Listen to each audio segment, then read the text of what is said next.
Que a paz do Mestre Jesus nos envolva, nos ampare, nos fortaleça sempre. Agradecendo sempre a Deus a oportunidade de estarmos aqui na telinha, né? Com os recursos da tecnologia, tendo a oportunidade de realizar o nosso trabalho, o nosso estudo, que faz parte da nossa evolução, do nosso crescimento, do Evangelho, do Livro dos Espíritos. É como a gente tem que perceber, estamos longe da casa espírita, mas estamos juntos vibratoriamente, chegando a todos os corações. Só não consegue receber essa mensagem de amor do Cristo, dessa espiritualidade amorosa, quem não se predispõe a ter o seu momento de reflexão, o seu momento de aprendizado. Porque ele está aí, não são as quatro paredes da casa espírita que proporciona isso para nós, até porque a casa espírita é o nosso ponto de encontro e de fortalecimento para enfrentar a vida aqui fora. Hoje, a maioria de nós que faz parte do grupo de risco, ou temos que fazer os nossos, tomar os nossos cuidados, nós estamos longe da casa espírita, mas não estamos longe do Cristo. Nós estamos longe dessa vibração amorosa que nos acolhe. Né? Estamos ali lado a lado. É que infelizmente nós temos uma capacidade muito grande de deixarmos as vibrações e o peso da matéria nos envolver e tirar essa disposição de continuar nessa marcha, né? Então, mas nós estamos aí. E com a tecnologia nós chegamos cada vez mais longe a todos os corações. Esse é o nosso momento, é o momento de cada um de nós. É o momento do espírita cristão, não é? Que reconhece na dificuldade um entrave de momento, mas continua na sua marcha, no seu trabalho. Só não está fazendo alguma coisa para o bem comum quem não quer, quem prefere continuar no sofrimento, quem não deseja.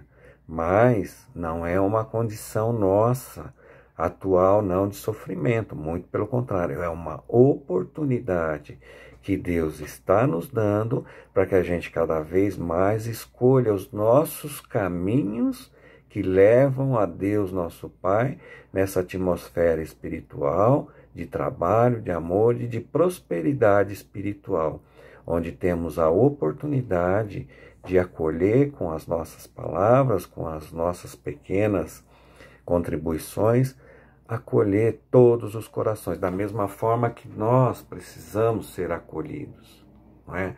Da mesma forma que você tem tanta coisa para oferecer, para dar, nós necessitamos desses outros irmãos, dessa outra contribuição para nos fortalecer cada vez mais. E aí nós não nos sentimos sozinhos, nos sentimos amparados, acolhidos, não é? Então, sempre a nossa expectativa de todos os irmãos que passam por aqui, pelas lives do Jocas, por aqueles irmãos que nós falamos por telefone, por todas as vibrações de cada um, nos fortalece cada vez mais. É o nosso momento de colocar à prova tudo aquilo que nós já estamos armazenando no nosso ser espiritual, no nosso coração, desde a nossa criação, né, até o momento presente. Só estamos vivenciando um momento difícil. Difícil se olharmos para ele como um peso, como um fardo muito grande, mas uma oportunidade maravilhosa que Deus está nos dando para que nós possamos sentir essa alegria, essa amorosidade espiritual, esse envolvimento, essa energia nos movimentando, nos impulsionando para frente, né? Então, dentro desse cenário amoroso, que nós possamos pedir a Deus e a Jesus e a Maria, a todos os nossos espíritos protetores, orientadores, que nos inspirem, que nós possamos ter uma tarde de estudos amorosa, abençoada, onde o entendimento possa se fazer em todos os corações de uma maneira branda, amorosa, não é? Uma maneira clara, límpida, como uma água cristalina, que nos eleva nessa seara, que nos conduz a Deus, nosso Pai, juntamente com Cristo, nosso irmão. Que o Mestre Jesus nos fortaleça nessa jornada e que mais uma vez nós possamos, com a misericórdia de Deus nosso Pai, estarmos juntos no aprendizado.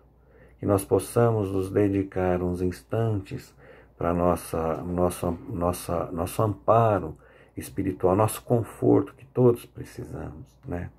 Hoje nós observamos, não temos tanta pressa assim, as coisas se tornaram mais vagarosas, não é? Mas nós precisamos ter o nosso momento de reflexão.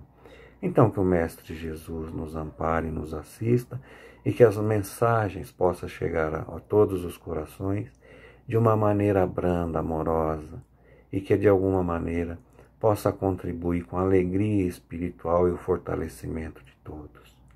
Ave Maria, cheia de graça, o Senhor é convosco. Bendita sois vós entre as mulheres, e bendito é o fruto do vosso ventre, Jesus. Santa Maria, Mãe de Jesus, rogai por nós, os pecadores, agora e na hora do nosso desencarne, que assim seja. Graças a Deus. O tema que nós vamos trabalhar hoje nos nossos estudos do Livro dos Espíritos, não é? Do capítulo 10, a Lei de Liberdade. A gente vai falar sobre o item 5º, o livre-arbítrio. Eu tenho que falar devagar porque é um trava-língua, né? Se eu tentar falar livre-arbítrio de uma maneira mais rápida, vai enrolar, não vai sair. Então nós vamos trabalhar da questão 843 até a questão 846. Antes da gente iniciar, nós precisamos entender que o livre-arbítrio é a nossa vontade manifestada sem coação, né? Sem a responsabilidade do outro, e que nós, ao tornar o nosso livre-arbítrio, manifestar a nossa vontade, nós podemos estar incidindo num caminho difícil ou num caminho moralmente melhor como cristãos.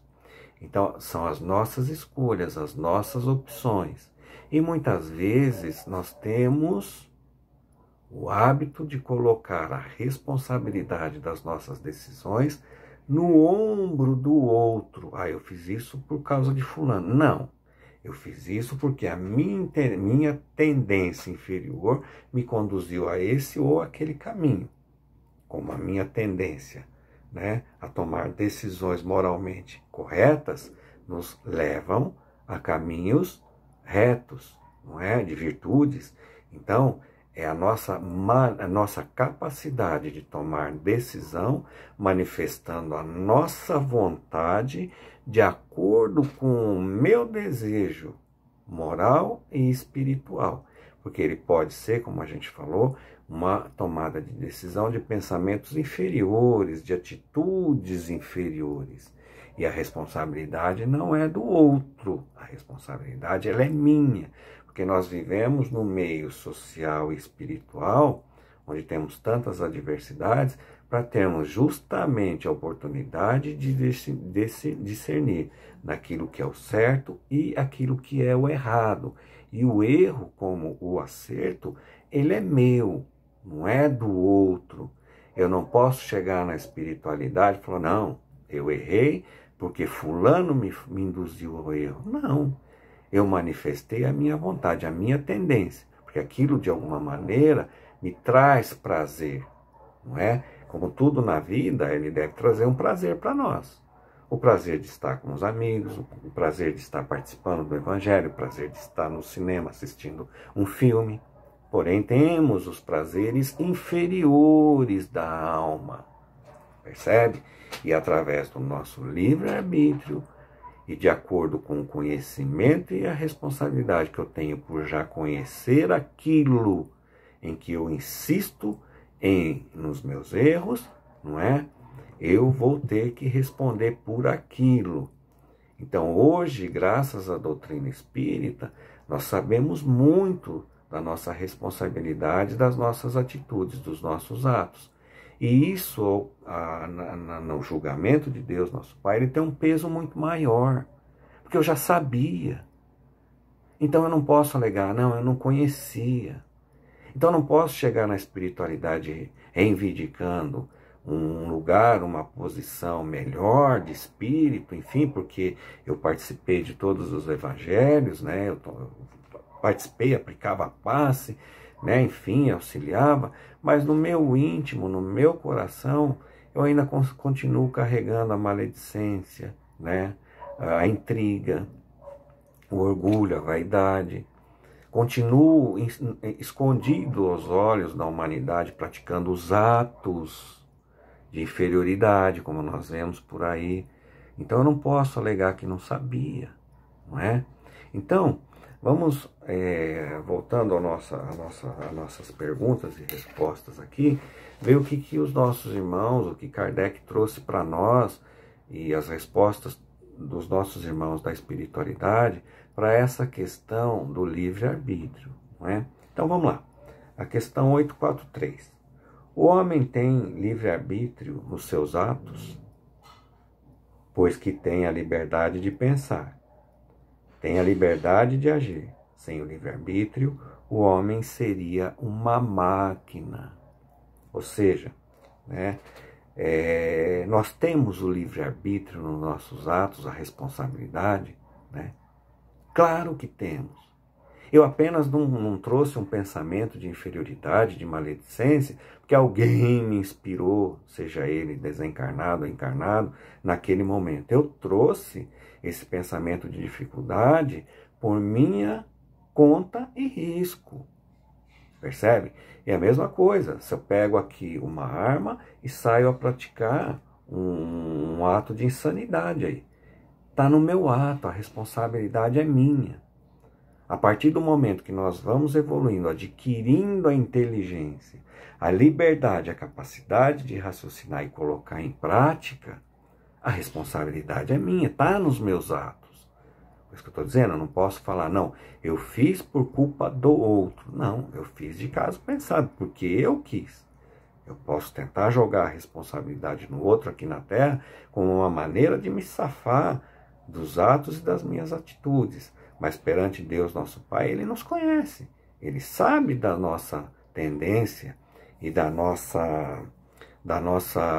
nossas intenções, vamos dizer assim, sejam elas boas ou ruins. Esse corpo físico que serve de vestimenta para o meu espírito, quem o comanda é o espírito, sobre a vontade do espírito. Percebe?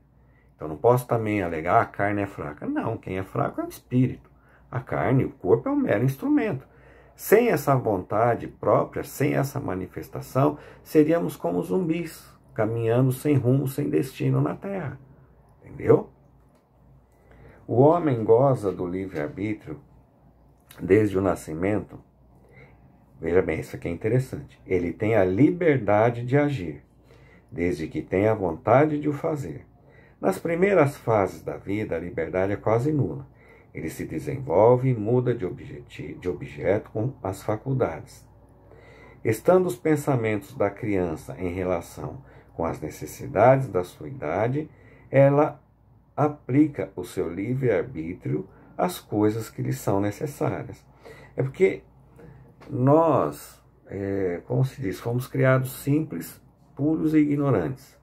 À medida que nós vamos evoluindo, nós vamos adquirindo a inteligência. Porque no início, nós agíamos muito mais por instinto.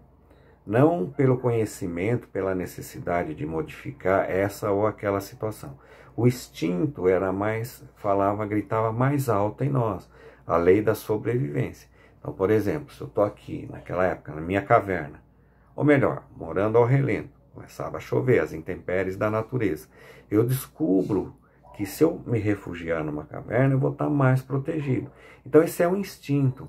Ainda eu não estou agindo com a minha capacidade de pensar e discernir, né? Ela é adquirida ao longo da nossa evolução espiritual, da nossa evolução moral, não é?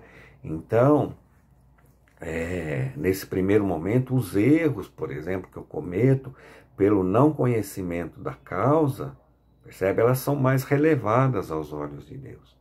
Coisa que nos momentos atuais a gente não pode, como a gente estava falando, alegar que não sabia, não conhecia, né? Questão 845. As predisposições instintivas que o homem faz ao nascer não são um obstáculo ao exercício do seu livre-arbítrio? As predisposições instintivas são as do espírito antes da sua encarnação.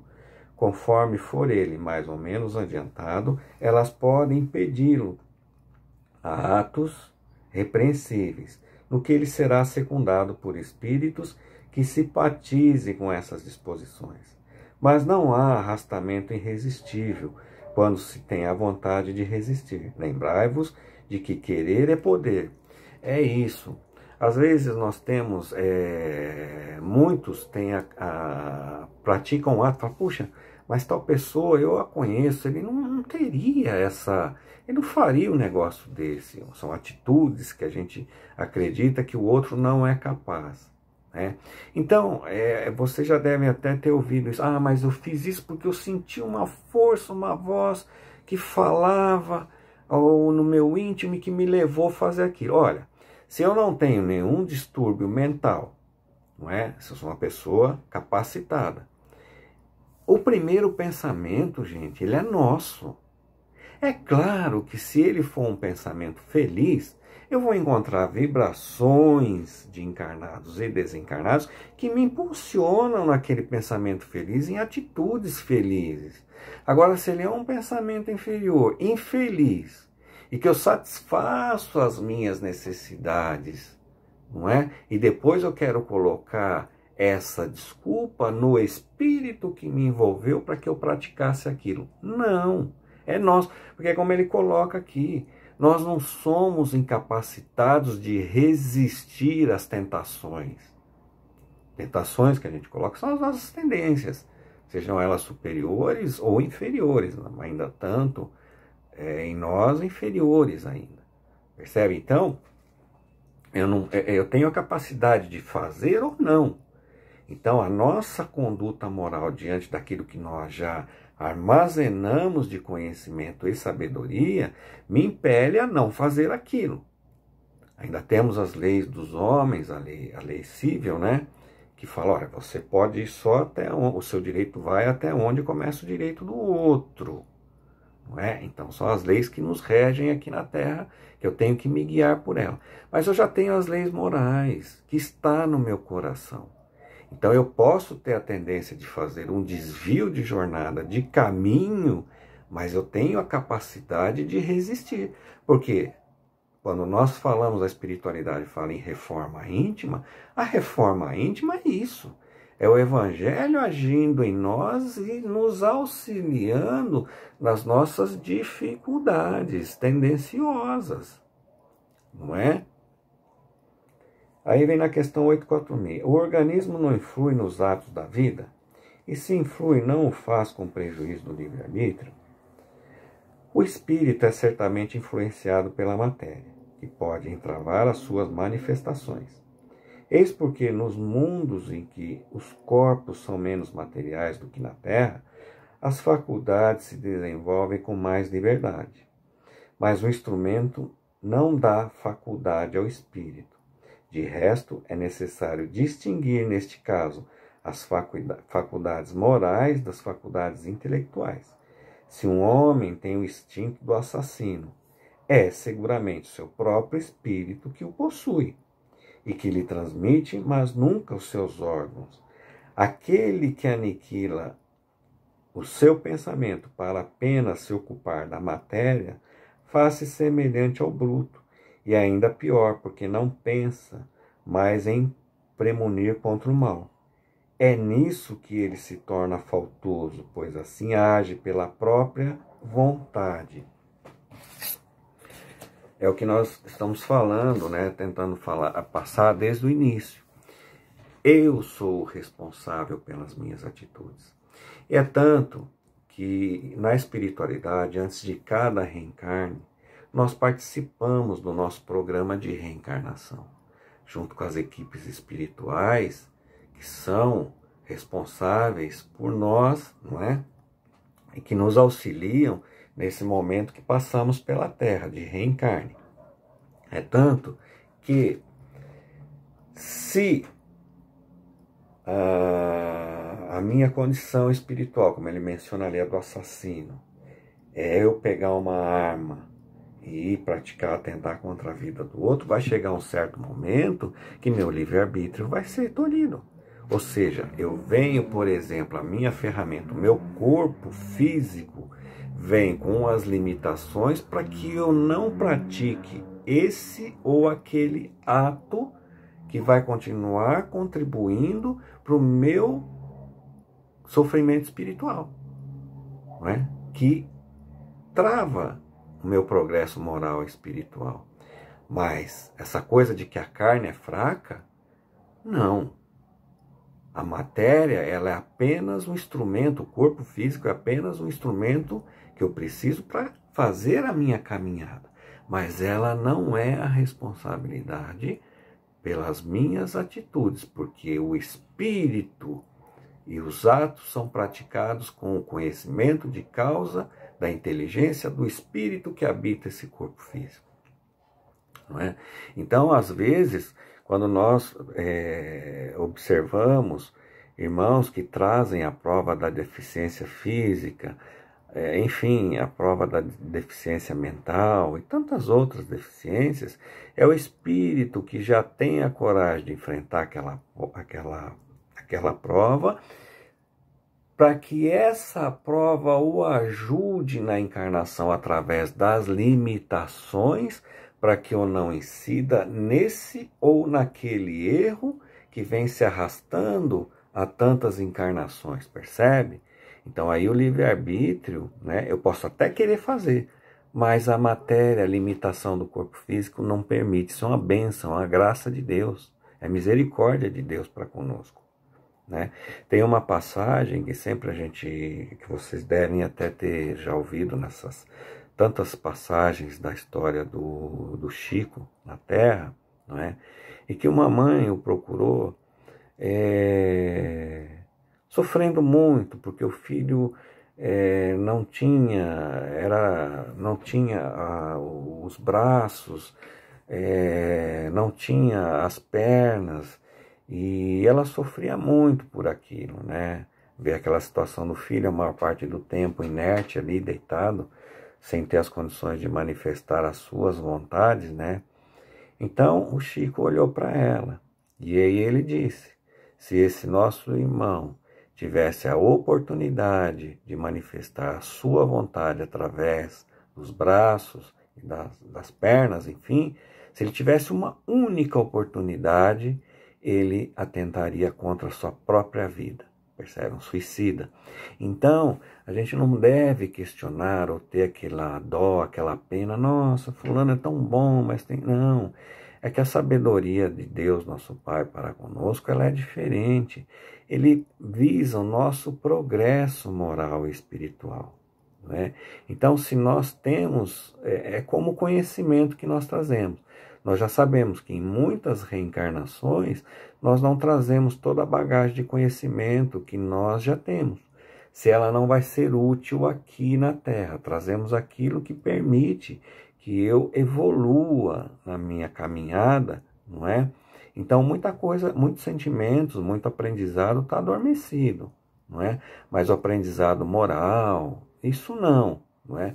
Então, se a nossa vontade não consegue se manifestar, os meus desejos, através do meu corpo, né, dessa vestimenta, é pela misericórdia divina, pela misericórdia de Deus, nosso Pai, que sabe que se tivermos uma oportunidade, nós cairemos nas nossas tendências, nas nossas tentações. E sempre lembrando, não adianta eu querer jogar a minha fraqueza moral, espiritual, nas costas dos outros, né? Do encarnado, que caminha junto comigo, e principalmente do desencarnado. Porque o desencarnado ele não pode falar, ele não pode se manifestar, não é? Então, eu estou falando que é o outro, o invisível, não é? Para justificar a minha atitude errada na Terra, percebe? Eu não posso fazer isso. jogar responsabilidade no outro. Porque a partir do momento que nós, na nossa caminhada evolutiva, nós vamos adquirindo a condição de raciocinar, de tomar as nossas decisões entre o certo ou o errado, a responsabilidade ela é toda minha. Isso pesa no julgamento de Deus para conosco. Não é? Ele julga as nossas atitudes de acordo com as nossas intenções. Então, eu não posso pegar uma arma aqui, sabendo que eu estou contrariando as leis de Deus, nosso Pai, não é? E sair para a rua praticando, atentando contra a vida do outro, né? Isso é uma fraqueza minha. Quando nós falamos em tendências, é isso. A reforma íntima é isso. Ela nos ajuda a buscar os nossos erros, né? As nossas fraquezas, que eu preciso melhorar, não é? E me tornar um espírito melhor. Um espírito novo. Não aquele espírito velho de tantos acertos, erros de passado. Por isso que a encarnação é sempre um livro, uma página em branco que nós recebemos. Escrevemos nela a nossa história. Não é? Então, o livre-arbítrio é isso. É a nossa capacidade de discernir entre o certo e o errado, mas tendo sempre a consciência dos nossos atos. Por isso que quando nós já começamos a fazer uma coisa sabendo que está errada, a nossa consciência já nos alerta. Cuidado, não vai por aí, você está agindo errado.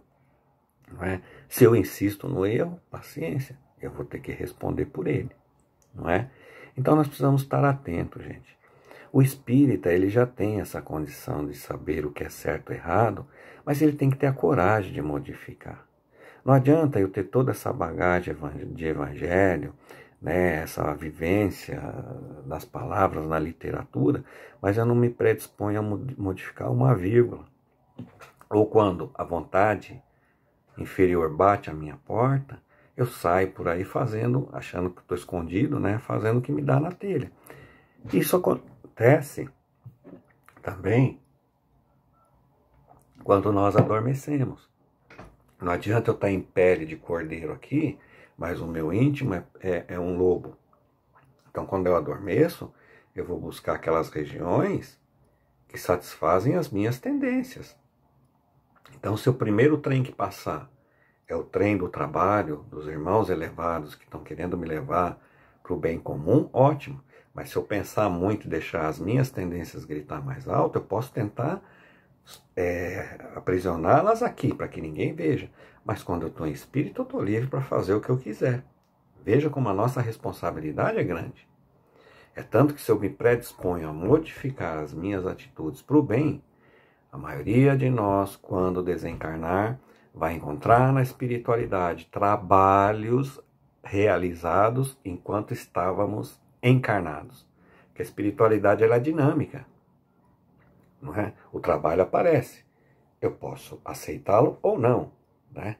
Então, quando eu me ponho no caminho do bem, da boa conduta como cristão, eu vou buscar sempre o trabalho em prol do próximo. Né? Então, quando o espírito adormece, que nós estamos livres da matéria, se isso já está no meu coração, eu vou buscar aquelas regiões onde eu possa estar sendo útil. Como nós, a todo instante, estamos tentando ser úteis aqui. Né? Hoje estamos em reclusão, porque fazemos parte de um grupo de risco, ou por conta disso, ou por conta daquilo. Mas só não faz alguma coisa quem não quer. Percebe? Quem não deseja. Mas a oportunidade está aí. Não é? E não é só o estudo, a leitura, não. É a predisposição de colocar o amor em tudo aquilo que nós estamos fazendo nesse momento. E que de alguma maneira, pela misericórdia de Deus, possa estar beneficiando ao próximo. Não é? É para o bem comum. Ok? Então assim a gente vai encerrando o nosso vídeo de hoje. Espero que tenhamos conseguido trazer a mensagem a todos os corações, né? E cada um recolha esse aprendizado à sua maneira, não é? Mas o mais importante é que ele traga transformações no nosso coração, ok? Que a paz do Mestre Jesus envolva o lar e o coração de cada um que vibra conosco nessa jornada da evolução espiritual. E que Deus, nosso Pai, fortaleça, nosso irmão Jesus nos ampare e nos envolva a todos. Um abraço carinhoso a cada um de vocês. Até sempre!